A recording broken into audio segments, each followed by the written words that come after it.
Para fazer a nossa prece, para que possamos acalmar os nossos corações, sentindo dentro dele toda a alegria de termos escolhido aqui estarmos. Mestre Jesus, amigo sublime e incondicional de todas e todas as horas.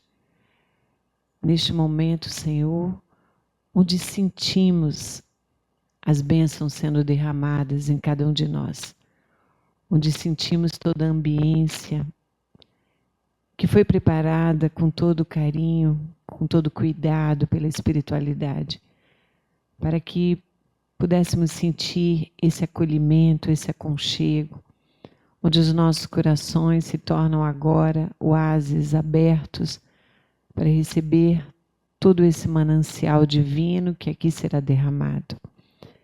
Que possamos, Senhor, refletirmos hoje sobre o que é a verdade. E essa verdade possa, dentro de nossos corações, tomar um caminho e uma escolha em definitiva em nossas vidas. Que o nosso querido amigo, pelo seu esforço de aqui estar, que possa, através do seu verbo, do seu pensamento, trazer para cada um de nós aquilo que o nosso coração necessita. De Ti, Senhor. Abençoa todos nós, se conosco, hoje, agora e todo sempre. Vamos lá. Boa noite. Votos de saúde e paz. Como de costume, trago o abraço do Grupo Espírita Francisco de Assis a todos que fazem, a todos que frequentam, em especial neste mês, né? Que é o mês de aniversário. E a gente já está há tanto tempo juntos que eu confesso que na minha cronologia eu já perdi o... Não que eu também tenha uma idade avançada, mas é só uma questão da gente realmente ter uma noção. E acreditem, Silvinha ali brincando, né? Jesus não faria isso com a gente. É importante que a gente tenha consciência que Jesus não faria isso com a gente, porque o trabalho na casa espírita, o trabalho no bem, a oportunidade de falar sobre as lições de Jesus é sempre uma lembrança importante para nós que trabalhamos. Então, eu diria que chega a ser uma oportunidade sagrada, onde nós estamos nesse contexto de vida que nos toma pela mão muitas vezes, nos arrasta para uma vida comum de aquisições que daqui a pouco todos nós teremos que abrir de mão.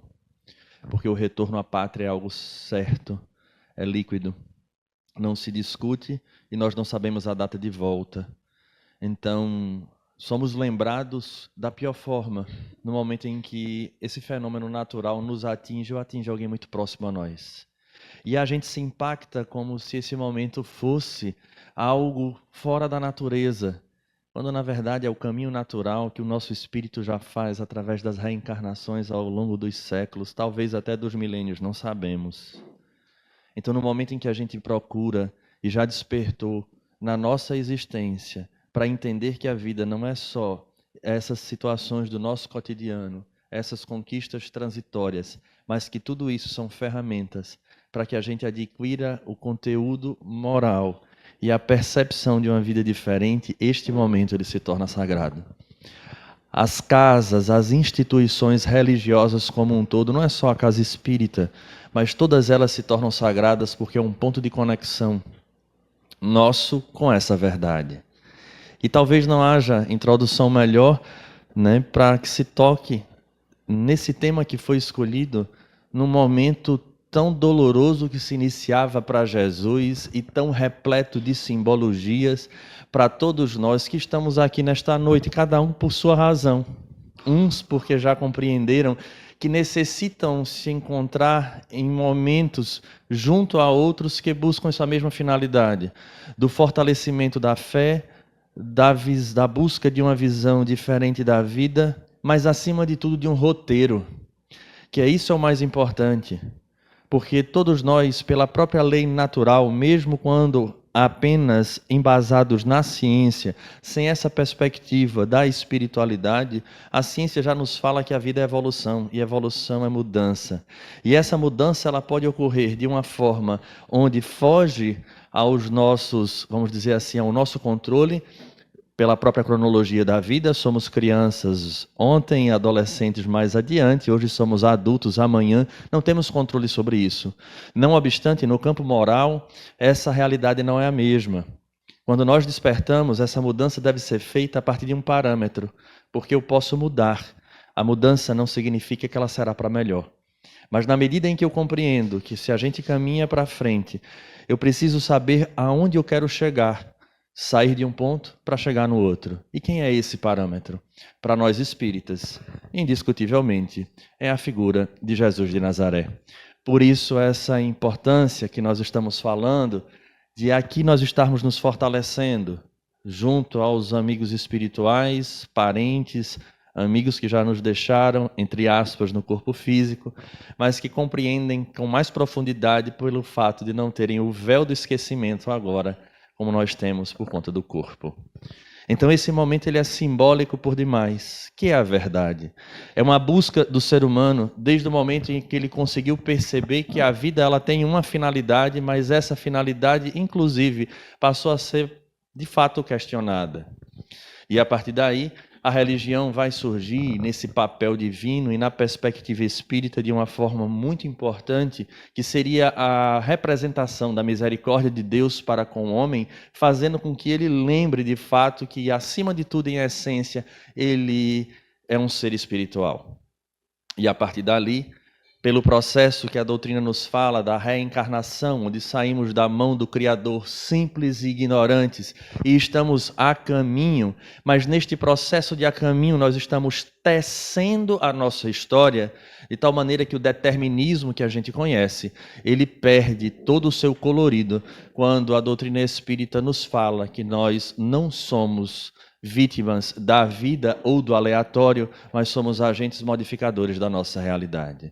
Jesus, quando chega na Terra, encontrando aquele cenário que todos nós já conhecemos, da grande dicotomia, de um lado aqueles que eram tidos pagãos e do outro aqueles indivíduos que eram os judeus, a raça escolhida até então naquela perspectiva, Jesus vai tentar quebrar esse muro, essa divisão.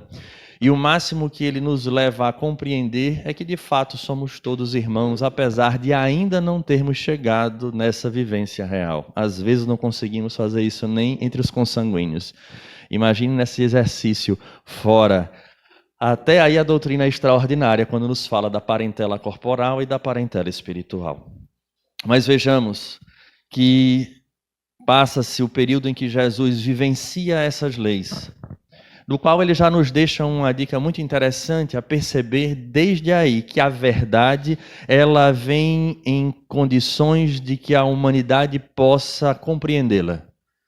Quando ele responde àqueles que o questionaram sobre qual a lei, e ele diz que amar a Deus e ao próximo como se ama a si, é onde está contida toda a lei e os profetas.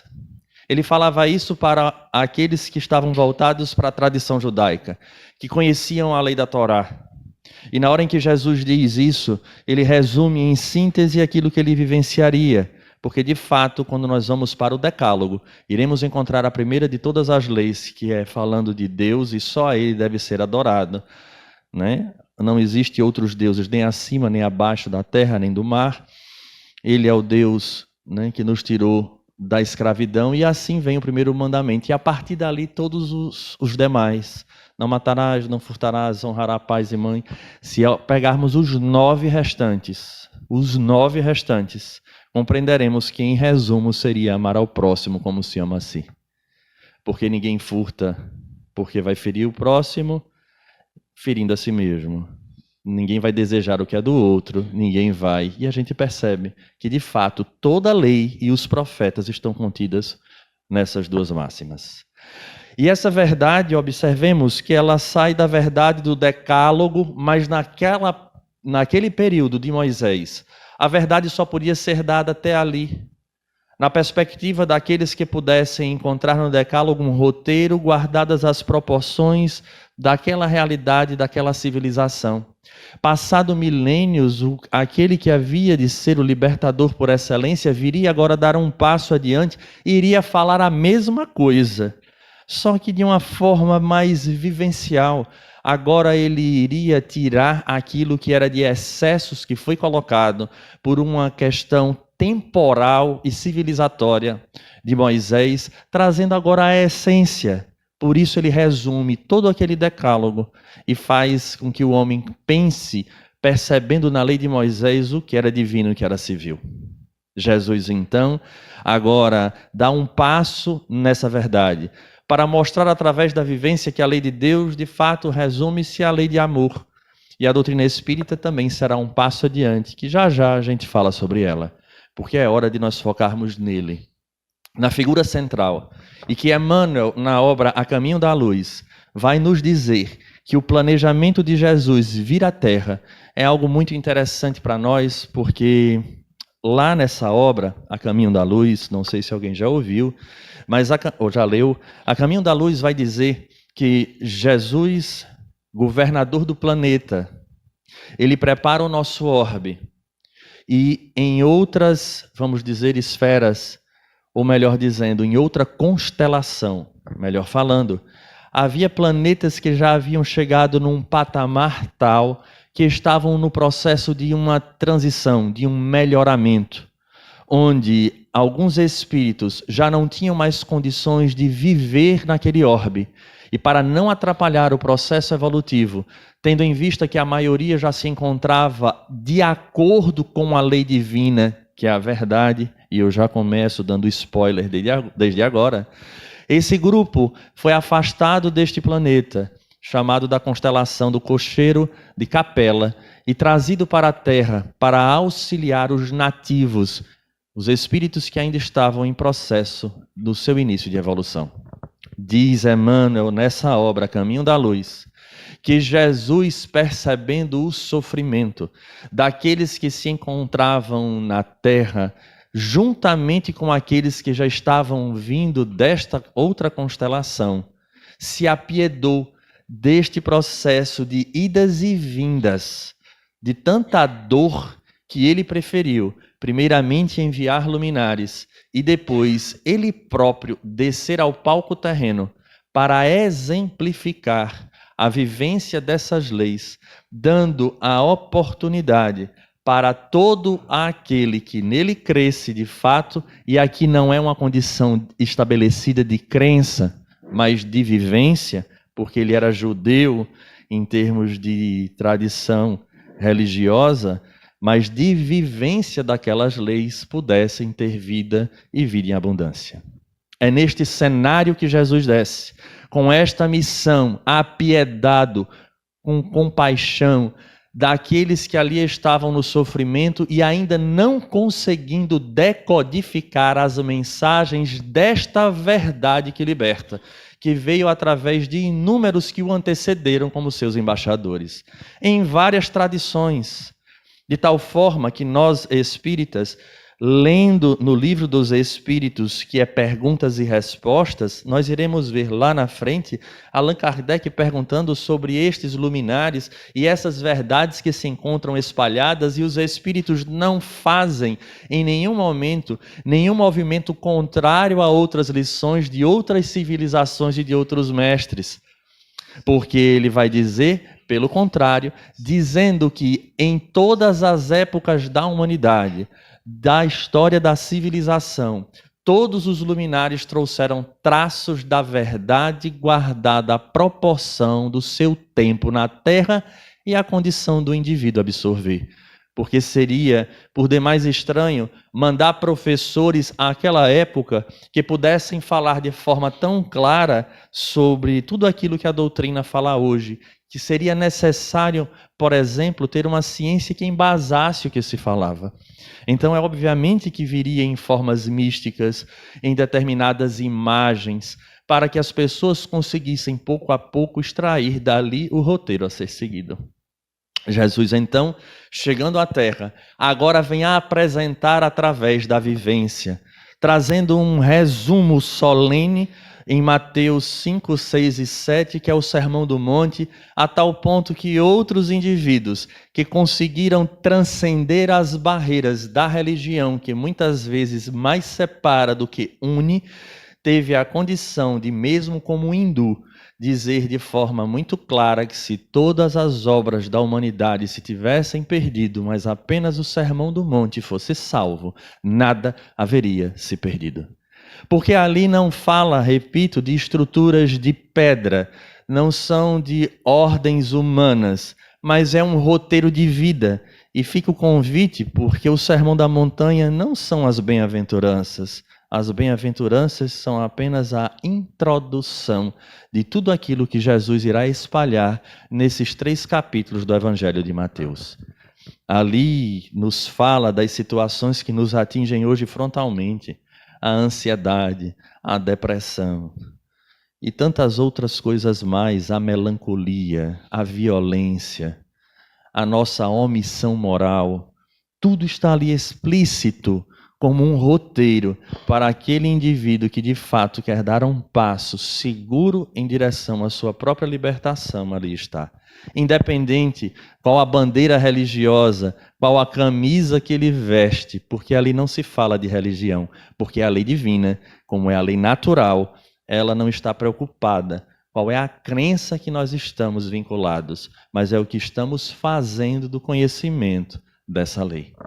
E é exatamente isso que Jesus abala profundamente, porque estaríamos de um lado as pessoas que estavam voltadas com os olhos fixos em Moisés, acreditando piamente naquela lei que mesclava-se a lei divina e a lei civil, e do outro lado, dentro dos pagãos, tínhamos a figura especial de Roma, cujo nosso estudo vai trazer a figura talvez muito discutida e questionada de Pilatos.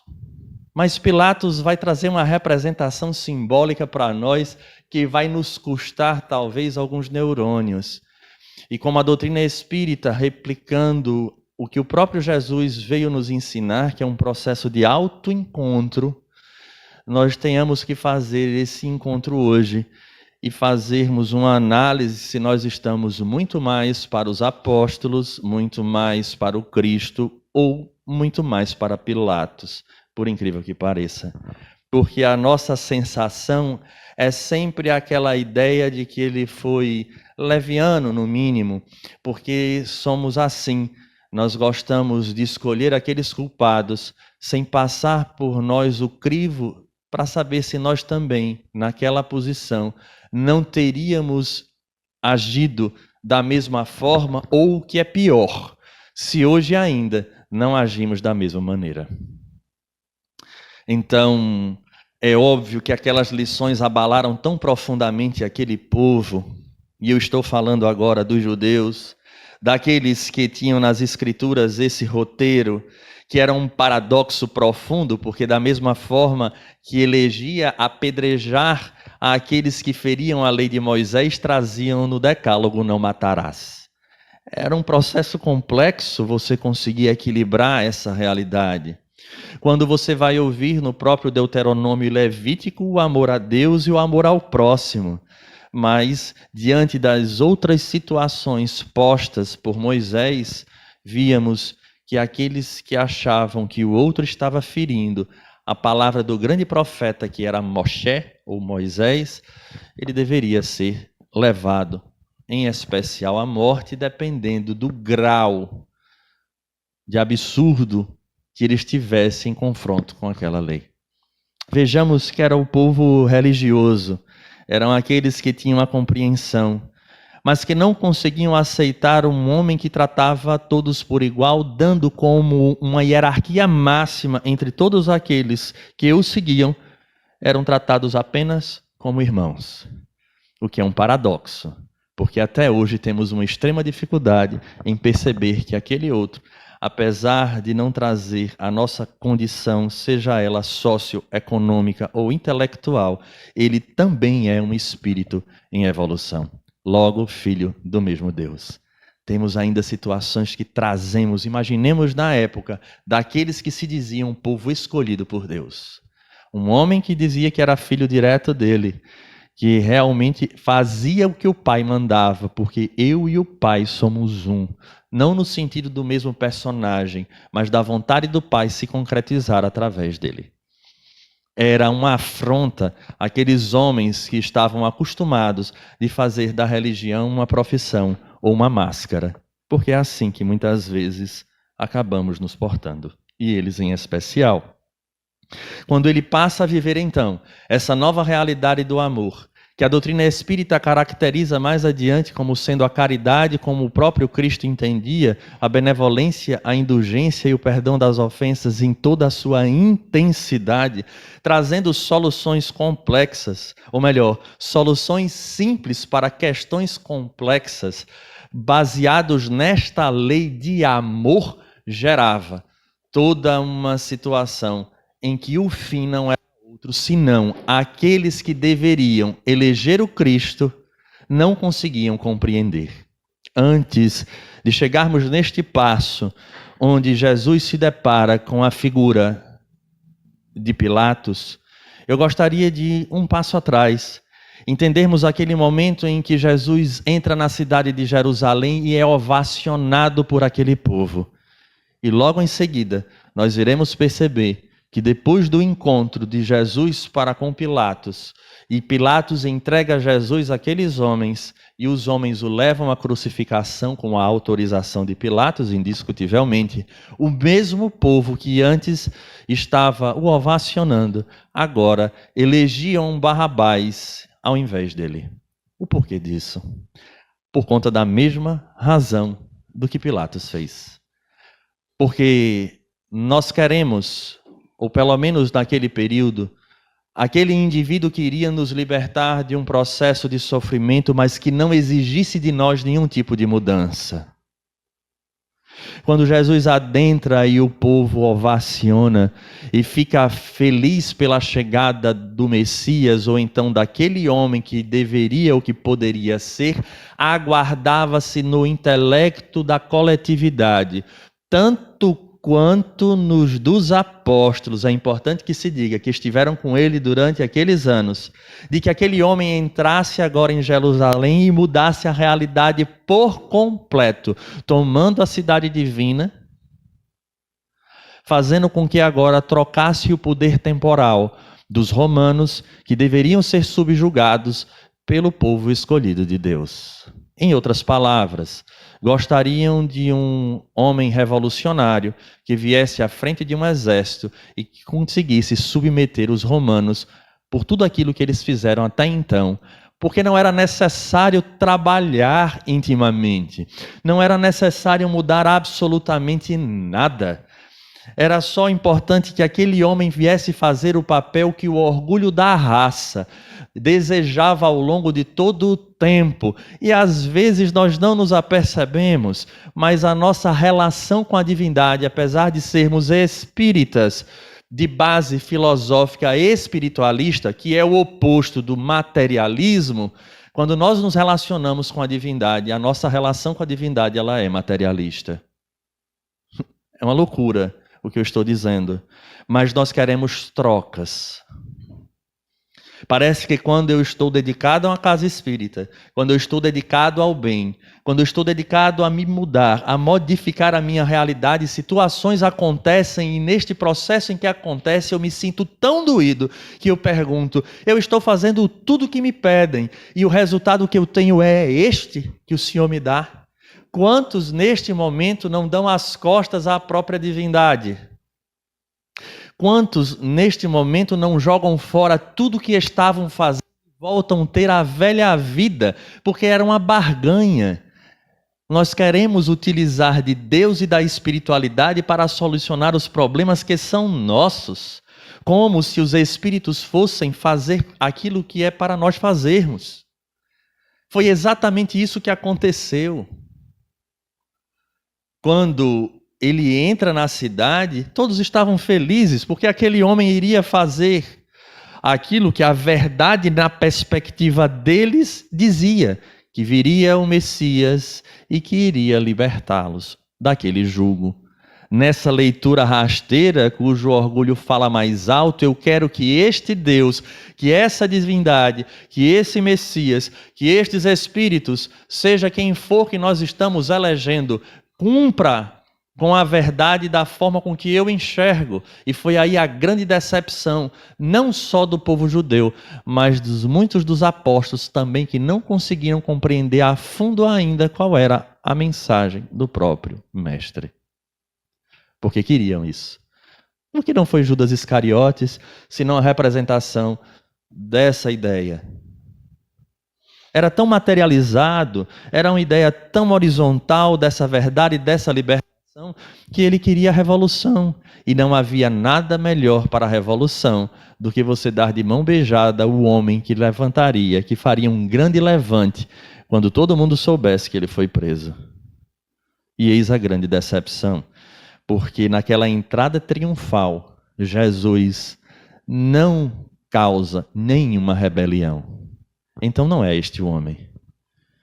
Então não é esse que tem nada a nos acrescentar, porque ele não corresponde às nossas expectativas. É uma ideia por demais tola, mas se nós fizermos uma autoanálise, perceberemos que às vezes fazemos tratamentos nesta casa ou em qualquer outra casa espírita. Às vezes eu até canso da doutrina espírita, como eu já tive a oportunidade de ouvir as pessoas dizendo assim, mas no espiritismo as coisas são muito lentas, eu prefiro ir para um local onde as coisas agem de outra forma, criando expectativas cujo parâmetro ou a sonda ou o fiel da balança sou eu. É aquilo que eu acredito que é para ser. E não aquilo que de fato é. Porque eu não estou disposto a conhecer a verdade. Eu quero que a verdade seja a minha, do que eu acredito. Porque essa é a nossa história. Desde antes de lá, já é a nossa história. Até onde nós estamos abertos. E aquelas pessoas, então, ao perceber que não era a verdade, porque a verdade que eles esperavam era outra. Ninguém mais queria ouvi-lo. Ninguém mais estava preocupado em querer seguir aquele homem, a não ser aqueles que de fato perceberam ao longo da convivência que era um homem especial. E os apóstolos, mesmo atordoados com os acontecimentos, mantiveram-se juntos. E é por isso que Jesus retorna, cumprindo a sua promessa, mas apresentando-se a eles para dizer: essa é a verdade, eu sou a verdade. Porque eu aqui represento essa lei divina. E Jesus volta para orientá-los e eles então compreendem que não era um processo de uma libertação horizontal, material, transitória. Era algo para o espírito. Por isso que as palavras dele não passam, porque não é para a nossa personalidade. Quantas personalidades nós já tivemos? Quantas histórias? Eu não sei se os senhores já tiveram essa ideia, mas eu já tive algumas. De quando ir a um cemitério, eu me pergunto: Senhor, será que eu já fui enterrado aqui? Deixa eu ver uma dessas lápides. Será que a minha história já passei por aqui antes? Porque nós vamos mudando a personalidade e a aquisição está no espírito. Esse é o ponto-chave da história. Então as pessoas agora, em posse da verdade que eram delas e não deles, deram as costas e a gente não queria ouvir. Por isso, vou dar um salto, tá? Na nossa história, para depois eu voltar para o ponto. No momento em que eles escolhem Barrabás, vejam a ironia do nome. Jesus era o Filho de Deus. Ele assim se apresentava. Era o Filho do Homem. Então, Barrabás representa a mesma coisa. O nome Bar-Abás é a mesma coisa. O prefixo bar é filho de, e Abá é Deus, na língua hebraica. Bar-Abá, filho de Deus. Na hora em que se apresentava Jesus e Barrabás, ele estava levando para a população ambos filhos de Deus. Quem a população elegeu?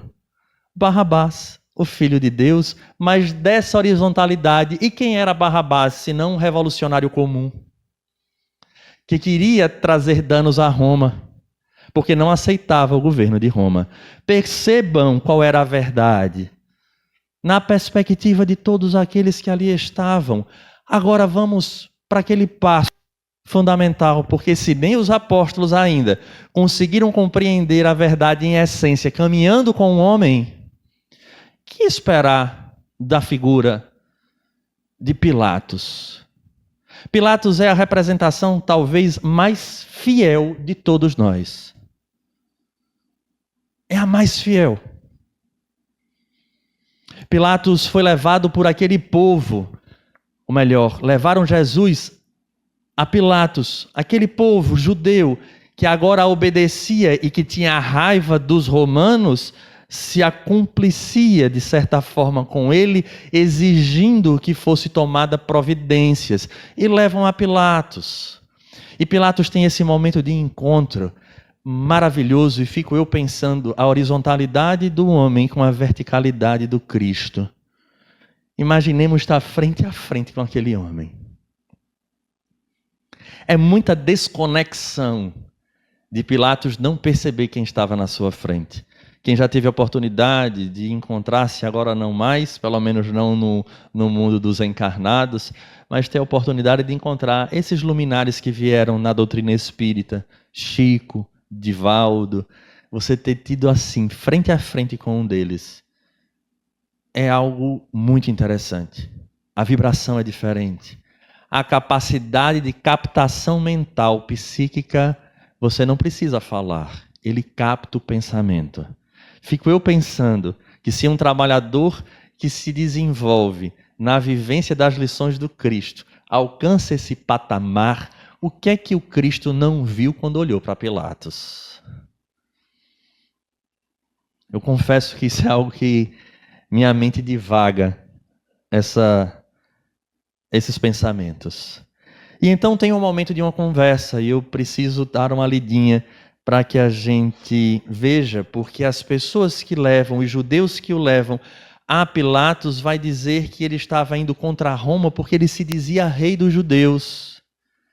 E então Pilatos, ouvindo aquilo ali, volta-se e pergunta, sendo assim, tu és rei? Tu és rei? Respondeu Jesus, tu dizes que sou rei. Eu fui gerado para isso. E para isso vim ao mundo, a fim de testemunhar a verdade. Verdade com letra maiúscula, importante que se diga. Todo aquele que é da verdade, com letra maiúscula, ouve a minha voz. Todo aquele que é da verdade, ouve a minha voz. Diz-lhe Pilatos, que é a verdade? Ao dizer isso, novamente saiu em direção aos judeus e diz a eles, eu não encontro nenhum motivo de condenação. É costume entre vós que eu vos solte um prisioneiro na Páscoa, quereis então que vos solte o rei dos judeus? Gritaram então novamente dizendo, não este, mas Barrabás. Barrabás, porém, era salteador. Vejamos esse momento em que o próprio fala, Jesus diz isso. Todo aquele que é da verdade ouve a minha voz. Que é a verdade? Ao dizer isso novamente, saiu em direção aos judeus. Paremos nesta cena. Jesus está frente a frente com aquele homem. Quem representava Pilatos? Nós podemos pegar o currículo de Pilatos e ver o que ele era dentro da estrutura de Roma, mas não é isso que precisamos desenvolver. Quem era a representação de Pilatos como indivíduo, dentro de uma sociedade como aquela sociedade romana que agora subjugava os judeus. Ele apresentava poder, ele tinha todas as condições e as facilidades do mundo. Nada o abalava a não ser o jogo comum da vida, das suas conquistas diárias. Talvez de sair daquela região, conquistar um cargo mais alto, outras posições, outras posses. A preocupação de Pilatos era a horizontalidade. Nada o incomodava até então, porque nem isso ele queria. Tanto é que quando ele conversa com Cristo, ele volta para os judeus, eu não vi culpa nesse homem. Como se dissesse assim, vocês não têm nada melhor para fazer, não. Não vá me aperrear, não, por amor, estou tão bem aqui sem fazer nada. Será que nós conseguimos perceber alguma similaridade com o contexto de vida de muitos de nós, enquanto a vida segue no ritmo que nós gostaríamos que ela seguisse? A verdade para nós não importa, porque quando ele fala de quem era a verdade e ouvia a voz dele, Pilatos pergunta, que é a verdade? Sai! Pilatos não fica. Ele pergunta, mas sai e vai em direção aos judeus. Essa é a nossa vida, que muitas vezes de forma inconsciente, eu posso dizer até de uma maneira real, na maioria das vezes de forma inconsciente, enquanto tudo está bem, nós não estamos preocupados em descobrir absolutamente nada, porque a vida está na tônica que nós queremos, a nosso favor, até um dia em que por alguma razão a vida sai desse ritmo e altera a nossa sinfonia, havendo interferência tal que isso nos incomoda. Essa é a representação da figura de Pilatos. Por isso que eu olho para ele e me encontro. Porque às vezes a vida está tão boa que se eu pudesse eu não vinha fazer a palestra. Se eu pudesse eu faria outra coisa. Se a gente pudesse, não. É o nosso momento de humanidade. Por que procurar saber da verdade? E aí a gente faz até de conta que procura. Tem pessoas que vêm à casa espírita para solucionar os seus problemas, querendo que os espíritos solucionem. E se decepciona quando ele não faz. Porque não era essa a verdade que eu esperava do espiritismo. Eu quero a solução. Para eu voltar à minha tônica de vida, o meu ritmo, do jeito que eu quero, com as minhas conquistas. Por isso eu venho aqui e pergunto o que é a verdade. Mas eu não paro sequer para escutar. Eu dou as costas e eu vou embora me juntar com aqueles que também fazem de conta e que não querem mudar o seu status quo. São os nossos amigos, são aqueles que pensam e vivem igual a nós, que não nos geram desconforto, não nos geram confronto, não nos geram sair dessa realidade. Não podemos acusar Pilatos. Nós temos muito de Pilatos. Porque a verdade com que a gente entra aquela porta e tantas outras, dentro da nossa família, dentro das nossas relações, nós já temos a nossa verdade. Eu não quero saber qual é a verdade. O que é a verdade? Não dá tempo, Jesus nem responde. Está aqui bem claro. O que é a verdade? Ao dizer isso, novamente, saiu em direção aos judeus. Ele pergunta e vai embora, porque ele não quer ouvir o que é a verdade.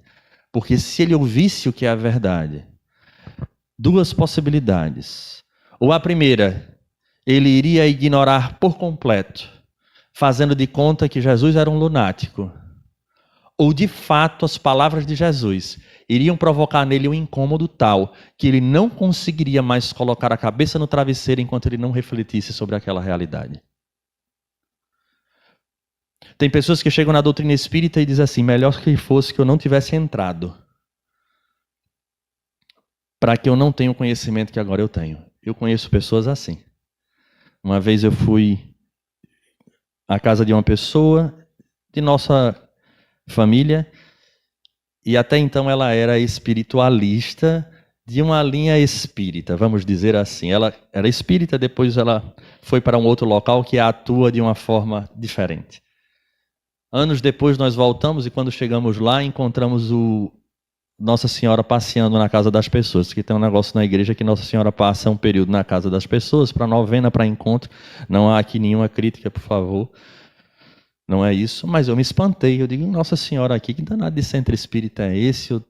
Né? Ou até mesmo de terreiro que ela agora frequentava, para Nossa Senhora estar aqui. E aí ela disse assim, meu filho,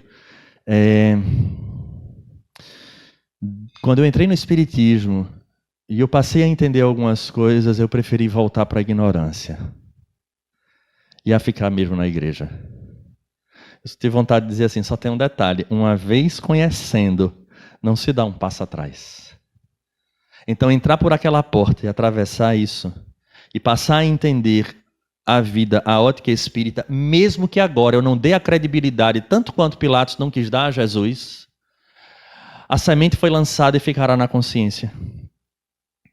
E se não agora, amanhã, quando nós retornarmos à pátria espiritual, ou até mesmo em outro cenário de nova personalidade, um dia essa semente aflora, porque a doutrina espírita ela não é como estrutura, repito, de pedra e cal como a verdade, mas ela versa sobre esta verdade porque ela versa sobre a lei natural.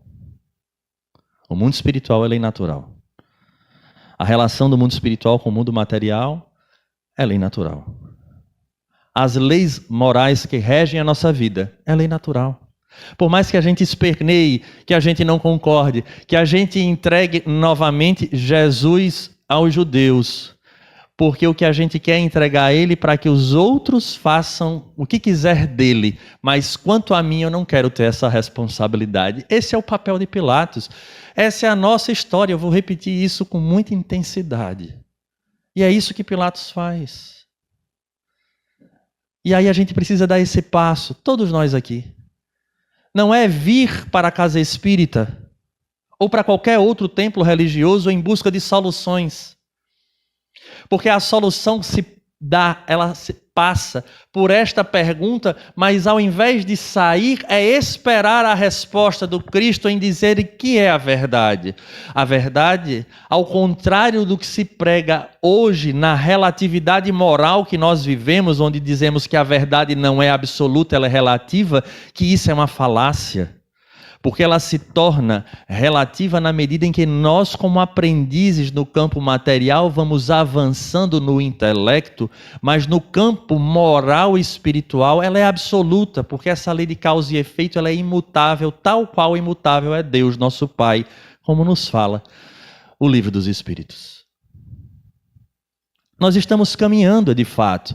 Ela se torna relativa, repito, nessa condição da gente ir entendendo de uma maneira mais ampla, nesse processo de aprendizagem, que ao final a lei divina tem razão. Por mais que a gente não queira, por mais que a gente esteja do outro lado da lei, somos marginais à lei divina. Porque nós estamos aqui, porque nós somos. O Evangelho segundo o Espiritismo, quando ele fala há muitas moradas na casa do meu Pai, capítulo 2? Segundo, não é? No capítulo 2, quando a gente vai procurar as características de um mundo de provas e expiações, está lá no texto que o que caracteriza um planeta de provas e expiações é porque o povo é desobediente, é contrário, se rebela contra a lei divina. É a nossa história de se rebelar, porque a gente está à margem dessa lei, porque a gente quer que a verdade seja a nossa. Da mesma forma que aconteceu com os apóstolos, da mesma forma que aconteceu com os judeus. E agora a gente está na figura daquele que pergunta, mas tem medo. Eu pergunto, mas eu tenho medo da resposta.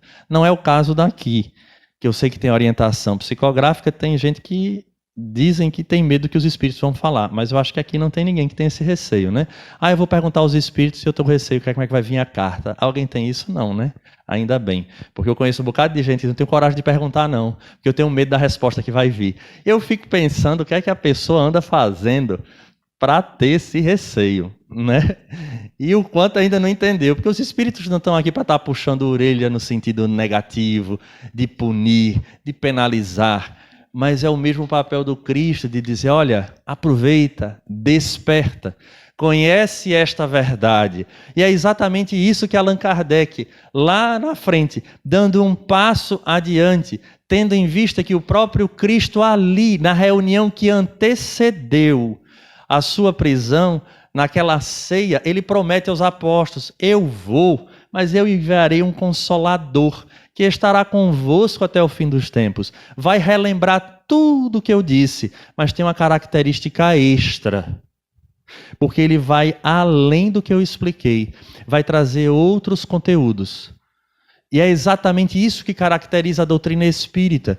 Mas Allan Kardec, um homem criterioso como era, é nesse momento em que ele, como um apóstolo, podemos dizer assim, fora desse tempo do apostolado, de fato, daqueles que estavam ligados diretamente, o próprio Kardec agora, trazendo o campo da razão para refletir sobre as informações dos espíritos, questiona nessa terceira parte. Ora, porventura não foi Jesus que já disse tudo, sendo ele a verdade? Para que tem informação dos Espíritos? O que é que vocês, Espíritos, vão nos acrescentar na vida, tendo em vista que Jesus é a verdade? Não no sentido, repito, do personagem, mas de tudo aquilo que ele vivenciou como exemplo e, repito, roteiro, que é o principal, parâmetro. Kardec pergunta, e os Espíritos vão responder de uma maneira muito clara, para que a gente entenda qual é o papel da doutrina espírita nessa caminhada. Questão 627, de O Livro dos Espíritos. Essa é a terceira parte, chamada das leis morais, que é pegar o decálogo e decodificar de uma forma não diferente, mas contemporânea, eu prefiro dizer assim. Porque Kardec agora vai perguntar item a item daqueles mandamentos, numa forma diferente, no sentido dos seus títulos, mas que a gente compreende que nada mais é do que as leis morais de Moisés, que foram replicadas por Jesus de Nazaré, sendo ele aquele que viveu em plenitude, e a doutrina espírita nos trará a razão sobre isso. Kardec pergunta, já que Jesus ensinou as verdadeiras leis de Deus, a verdade com V maiúsculo, qual a utilidade do ensino dado pelos Espíritos? Terão eles mais alguma coisa a nos ensinar? Vejam a lógica. É aquela história de que a doutrina espírita ele não aceitou porque aceitou não. Como nós aqui sentados não deveremos aceitar por aceitar. Agora também é uma covardia moral imensa ter um código ético ou de crença estabelecida sem base filosófica para isso. Porque é o que normalmente acontece conosco. Que foi o que aconteceu com Pilatos. Pilatos tinha a verdade dele. E ele então ironiza, que é a verdade? Que é a verdade? E a gente pergunta, porque há uma forma de você interpretar. Eu penso, diante da leitura que faço, que pelo fato dele perguntar e sair, foi muito mais um deboche, como se dissesse assim, o que é a verdade? Né? Você está aí discutindo, mas o que é a verdade? Pode ser qualquer uma. E é assim que acontece conosco ao longo do tempo. Não, isso aqui vale, mas isso aqui era da época dele, hoje já não vale mais. Vamos relativizando. É típico de nós, porque nós criamos o nosso código, que acreditamos ser a verdade. Eu achei que isso não tem nada demais, então eu vou fazer. Mas olha, a literatura espírita mostra que isso aí vai te trazer uma consequência grande. Mas isso aí é coisa de... Gente, isso é radical, isso é radicalismo, e eu não concordo com nenhum tipo de radicalismo. É engraçado, né, a gente fazer essa leitura. É engraçado a gente jogar com as palavras para abrir jurisprudência, para criar um pouquinho de folga para que a gente haja de maneira mais solta. E é isso que Kardec pergunta aqui. Vem cá, Jesus ensinou tudo, ele apresentou a lei de Deus, ele é o governador do planeta, ele é quem manda. Vocês estão fazendo o que por aqui? E aí os Espíritos respondem. Muitas vezes, a palavra de Jesus era alegórica e em forma de parábolas, porque ele falava de acordo com a época e os lugares. De fato, estão lembrados de que a verdade ela vai sendo trazida para a gente na condição em que a gente pode captar. É tão real que quem tem hábito aqui, e eu sei que há trabalhadores presentes, que há 3 anos atrás, 4 anos atrás, quando abriam determinada passagem do Evangelho, tinha uma interpretação. Hoje, quando abrem a mesma passagem, a visão é outra, mais madura. Compreende ângulos que antes ele nem sequer pensava, porque é o natural do nosso processo de amadurecimento espiritual. Por isso as parábolas, porque ela tem essa condição de fazer com que o indivíduo, na medida em que ele amadureça, ele consiga extrair dessas histórias conteúdos cada vez mais profundos, de ângulos que antes a gente sequer percebia. E os Espíritos dizem isso, olha... Ele falava na época e nos lugares por parábola, pela necessidade daquele povo, porque veja que fantástico, nessa coletividade que aqui se encontra hoje, eu contando uma parábola e não traduzindo ela, esmiuçando o sentido, cada um vai interpretar na sua condição moral. Ele não colocava de goela abaixo, ele não obrigava, ele fazia com que cada um, na sua condição, conseguisse extrair o máximo naquele momento. para que mais adiante o indivíduo pudesse voltar atrás, fazer a releitura, já amadurecido e dizer, mas rapaz, eu nunca pensei desta forma, mas agora eu consigo compreender. E mais adiante, idem. Não é à toa que espíritos que servem para nós como referência ainda hoje subia no mundo espiritual para ter aula de evangelho e descia com as novidades para a gente. A figura de Emmanuel, que entende tanto de evangelho, fazia isso. Então ele subia para umas esferas superiores para ter aula, para interpretar passagens que até então ele não tinha entendido ainda. Pelo menos não naquela ótica, não naquela profundidade. Aí eu fico imaginando a gente, né? Tendo o nosso código moral, colocando em questão o evangelho e a figura de Jesus. Porque a gente, de fato, é um espírito por demais evoluído, né? Eu tinha isso com Joana de Ângeles, eu não sei vocês. Mas eu, com 19, 20 anos, inventei de ler Joana de Ângeles, eu achei muito interessante. Primeiro era um linguajar complexo, né? Joana não ajuda ninguém. No sentido assim, rasteiro não. Na época, que não faz muito tempo, era dicionário, né? Porque eu sou da geração que passou desde a máquina de datilografar, né, ainda na escola, depois o computador com internet de escada, para depois chegar onde a gente chegou. Então, passando por isso, Joana, você tinha que ter um dicionáriozinho para você dar uma lida. Como até hoje, se bem que hoje o pessoal teve um carinho maior e já bota as palavrinhas ali do lado para você ler e já está ali para não ter tanto tempo a perder, né? Mas é engraçado porque ela traz conceitos tão profundos que, à época, ainda iniciante, se bem que eu acho que iniciante somos todos nós na doutrina, ainda, vou dizer assim, menos amadurecido, quando eu lia, tinha coisa que eu dizia, desculpa, Joana, mas não é por aí. Não é por aí. E, obviamente, o tempo passa, a gente amadurece, vai lendo outras literaturas, a consciência nos dá a possibilidade de realmente ver as coisas mais próximos daquilo que os espíritos esperam de nós. Aí lendo, ou melhor, relendo, eu dizia, mas rapaz, não é que Joana tinha razão? Bacana, né? E aí depois eu refletindo sobre isso, eu comecei a lembrar da escala espírita que tem no Livro dos Espíritos, falando dos graus de evolução dos espíritos. Aí depois eu descobri que a minha escala era um pouquinho complicada e que Joana estava numa escala bem superior à minha. Aí eu fiz uma extrapolação. E a extrapolação foi, engraçado, esses espíritos luminares vieram à Terra trazendo um conteúdo deste porte e eu, sendo fiel da balança, dizendo o que é certo e o que é errado, ou o que pode ou o que não pode. Percebem o quanto a gente ainda está como Pilatos? Eu que defino o que vai ser feito com você, porque na verdade quem pode sou eu. Se a verdade vai ser essa ou não, qual é o rumo que ela vai tomar, no final sou eu, porque ele entrega a verdade para ser crucificada. Ele entrega a verdade para ser crucificada. E é o que a gente faz. Quando eu ajo diferente, é o que a gente faz. Então a gente começa a perceber que a gente deveria ser mais humilde na literatura. Alisson, mas eu ouvi Allan Kardec dizendo que tudo que é dos espíritos deve ser questionado. Sim, daqueles que já chegam com novidades para nós. Ou aqueles que querem nos intuir e nos levar a fazer algumas coisas. Mas estas obras que já passaram pelo crivo da razão dos primeiros, não tem para que eu passar pelo crivo, porque já foi passada. A doutrina espírita ela já foi experimentada ao longo desse século e meio, um pouco mais de século e meio. Então não sou eu que tenho que ler e dizer assim, não, isso aqui não é válido mais não. Aí vamos ver o que eles continuam dizendo. É necessário explicar e desenvolver aquelas leis. É necessário explicar e desenvolver aquelas leis. Que pouquíssimos são os que as compreendem. E menos ainda os que as praticam.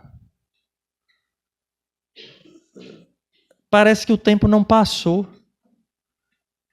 A verdade continua sendo ainda difícil de compreender porque a gente não quer ouvir. A gente quer saber, como Pilatos, que é a verdade. Mas a gente sai. A gente não aprofunda. A gente não lê.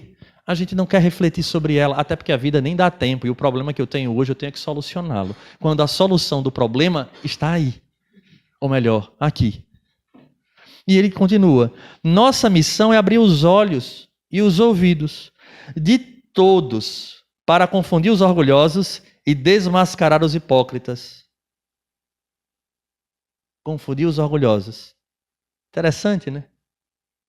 Por que confundir os orgulhosos? Porque o orgulhoso tem a sua verdade. Aí os espíritos dizem assim, não é do jeito que você está pensando. Olha para esse exemplo aqui. Dá uma lidinha, André Luiz. Dá uma lidinha aqui, Manuel Filomeno de Miranda. Vê o exemplo de renúncia de Alcione. Aí você vai lendo e vai dizer, mas rapaz, só pode ser um espírito superior. Eu não tinha condições de fazer um negócio desse, porque a gente sempre tem uma boa saída para se manter como Pilatos, levando a vida na maciota. É isso. Aí ele continua, vamos lá. Que da religião e da virtude só guardam a aparência. Vou repetir. Nossa missão é abrir os olhos e os ouvidos de todos para confundir os orgulhosos e desmascarar os hipócritas, que da religião e da virtude só guardam a aparência a fim de ocultarem suas torpezas. Eu faço de conta que eu quero saber. Eu faço de conta que eu dou importância. Mas eu continuo saindo em direção àqueles que também não reconhecem a verdade.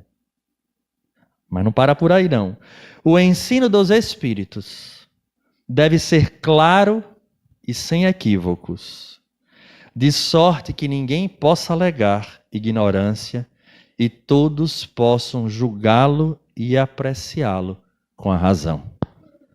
Então ninguém aqui vai poder dizer, mas eu não sabia.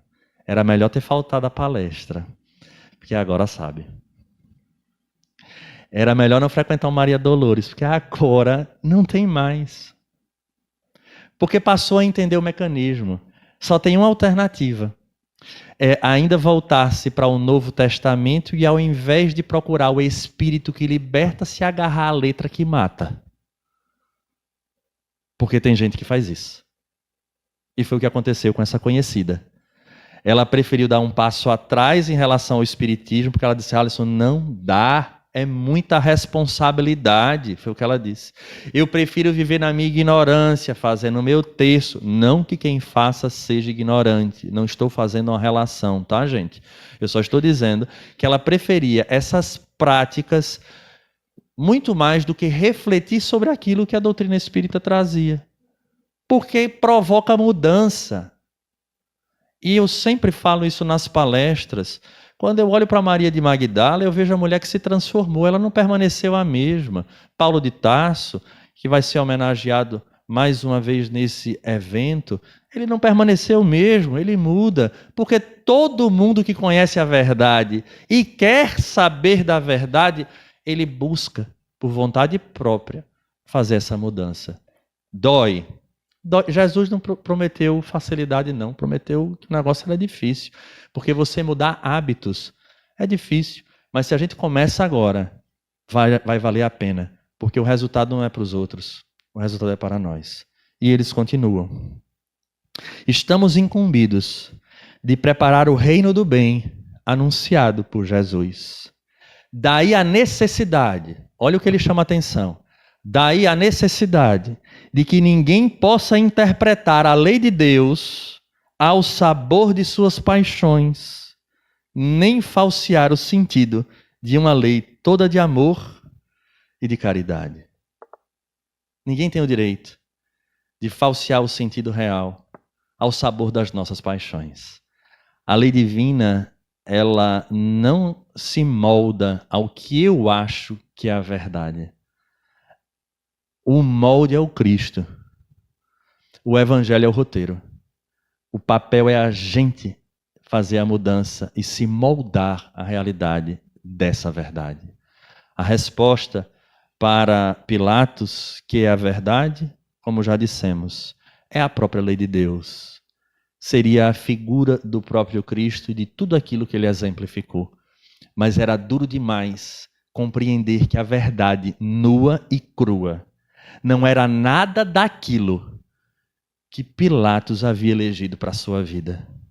Não era posição, não é posição, não é hierarquia, não é facilidades, não é poder. Mas, acima de tudo, é ter essa consciência desperta.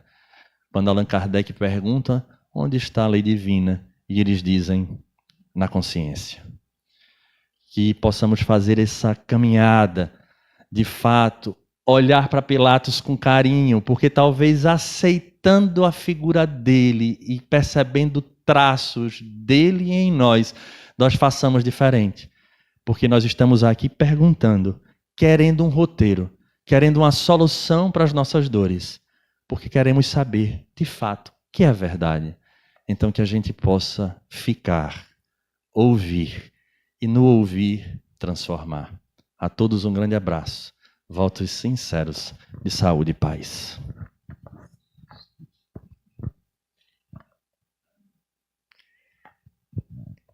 Então, meus amigos, essa é a grande verdade, não é?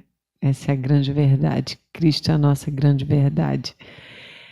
E é esse convite que nós estamos a fazer ao longo desse mês para que nós reflitamos sobre essa verdade. A gente vai passar só um recadinho aqui no final de um amigo nosso que ele foi perguntado, né, para ele no nosso aniversário de 6 anos, o que a casa representava. Ele vai dizer aqui para nós. Ontem foi comemorado 6 anos de Maria Dolores, da Casa Maria Dolores. E eu gostaria que você definisse o que é estar fazendo parte dessa família.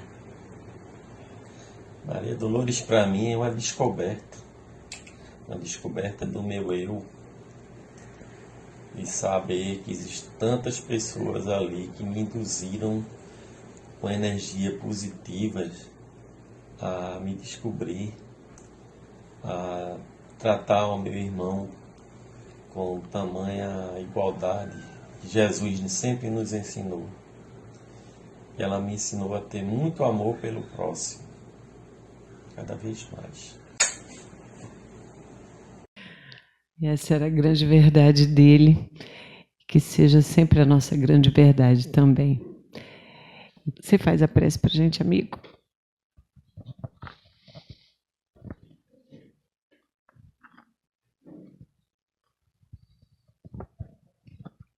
Façamos então a nossa prece.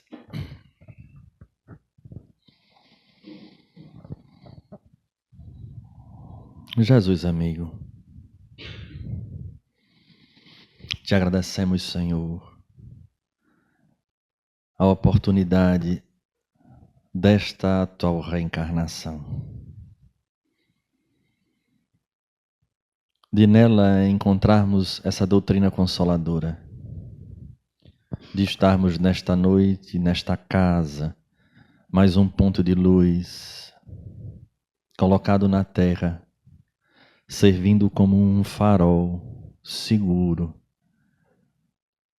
para aqueles que representam as embarcações que estão nos mares revoltos da vida. Aprendemos, Senhor, com esta doutrina, que estamos dando os nossos passos em busca do conhecimento que nos levará a Ti cedo ou tarde, porque a misericórdia de Deus, nosso Pai, cai sobre todos nós e fez com que a lei nos impulsionasse de tal maneira que, independente das trilhas que venhamos a eleger, o fim será o mesmo. Mas, divino amigo, este conhecimento nos fala que determinadas trilhas são mais distantes e repletas de dores, apenas pelo fruto do nosso livre-arbítrio. Portanto, te pedimos que estenda a tua mão amiga, permita que os teus prepostos, anjos de guarda, benfeitores espirituais, busquem nos auxiliar.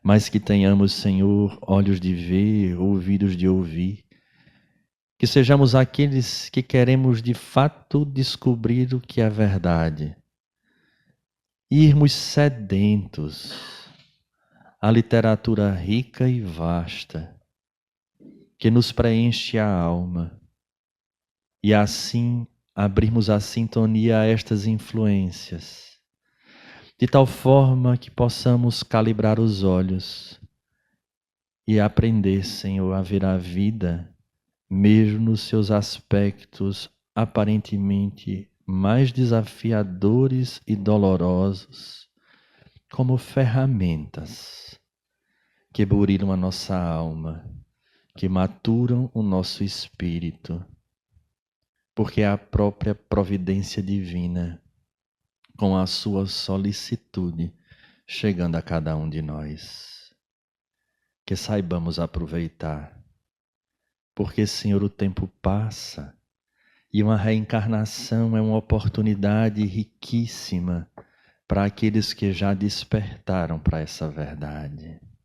Assim nos ajuda, que possamos transformar este conjunto de conhecimentos no verdadeiro mapa existencial e assim, num esforço contínuo, apesar das nossas paradas para o repouso, porque ainda somos fracos, possamos restabelecer a força, retomar o caminho, confiantes de que nunca, Senhor, estamos sós. Abençoe esta casa,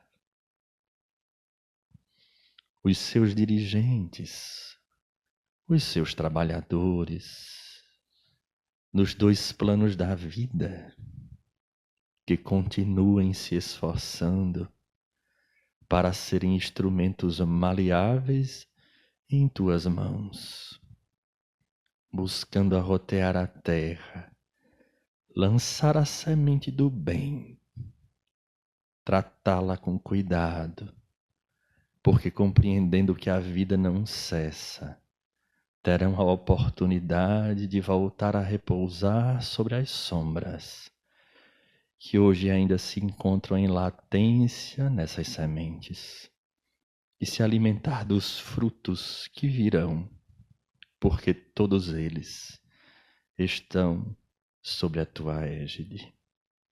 Que o teu amor, que a tua luz envolva a todos, hoje e por todo sempre.